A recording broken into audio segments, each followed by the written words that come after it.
11:30 पर्यंत आपण पाहूया कुठं कुठं किती किती टक्के मतदान झालेलं आहे, एक नजर आपण टाकूया। मुंबईमध्ये 17.58%, नवी मुंबईमध्ये 15%,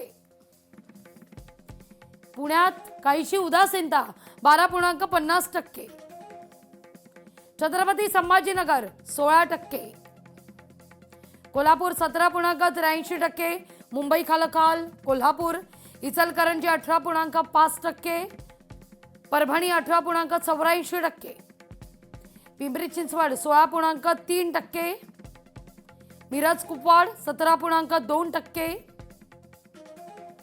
मालेगाव 20.92%।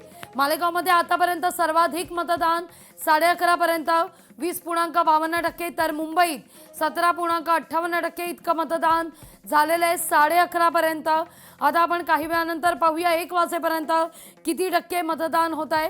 पण ठाकरे कुटुंबानं सहकुटुंब मतदान केलेलं आहे। उद्धव ठाकरे असू देत किंवा राज ठाकरे यांनी या ठिकाणी आपला मतदानाचा हक्क बजावलेला आहे। ही दोन दृश्य ठाकरे बंधूंची एकत्रित आल्यानंतर होत असलेली ही पहिली निवडणूक आणि त्यानंतर ठाकरे बंधूंनी सहकुटुंब आपला मतदानाचा हक्क बजावला।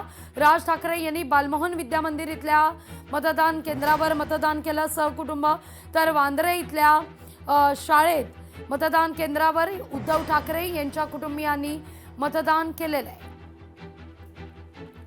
तर ही थेट दृश्य आपण या क्षणी पाहतोय। थोड्याच वेळात आता पत्रकार परिषदेला उद्धव ठाकरे यांच्या सुरुवात होणार आहे।